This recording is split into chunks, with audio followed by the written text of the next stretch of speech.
வணக்கம் நண்பர்களே, தேனி மாவட்டம் கம்பம் பெஸ்ட் மோட்டார்ஸ் நம்முடைய customer and follower and subscriber உங்களுக்காக ஒரு தரமான வண்டி, ஒரு நீட் அண்ட் கிளீனான வண்டி.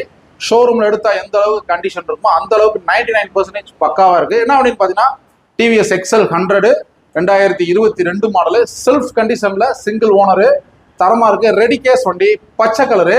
வண்டியோட அப்படியே அவுட்லுக் பாருங்க, அப்படியே தரமா இருக்கும். வண்டி பச்சை கலரு, குவாலிட்டியா இருக்கு. விவசாயம் சார்ந்து நிறைய பேர் கால் பண்றீங்க, ஆனா டிவிஎஸ் கம்யூனிட்டி தான் சொல்லுங்க, ஒரு எக்ஸல் 100 தான் சொல்லுங்க, செல்ஃப் கண்டிஷன் தான் சொல்லுங்க அப்படின்ட்டு உங்களுக்கான வண்டி. இந்த வண்டியை நம்ம பெஸ்ட் மோட்டார்ஸ்ல பெஸ்ட் ஆஃபர் ரேட்ல தரப்போறோம். இந்த 2022க்கு நம்ம பெஸ்ட் மோட்டார்ஸ்ல நம்முடைய விவசாயம் பண்றதுக்காக இந்த வண்டியை வெறும் 30,000 ரூபாய்க்கு கொடுக்க போறோம். நம்மளுடைய பேஜ் அதிகமாக ஃபாலோ பண்ணுங்க, குரூப்ல ஷேர் பண்ணுங்க. தரமான வண்டியில தரமான ரேட்ல தமிழ்நாடு முழுவதும் தேனி மாவட்டம் முழுவதும் குவாலிட்டியான வண்டியில நம்முடைய கஸ்டமர் உங்களுக்காக கொடுத்துட்டு இருக்கோம். இந்த வண்டியை நம்ம எவ்வளவு சொல்றோம்? 2022 டிவிஎஸ் எக்ஸல் 100 வெறும் 30,000 எதிர்பார்க்கலாம். தேங்க்யூ நண்பர்கள்.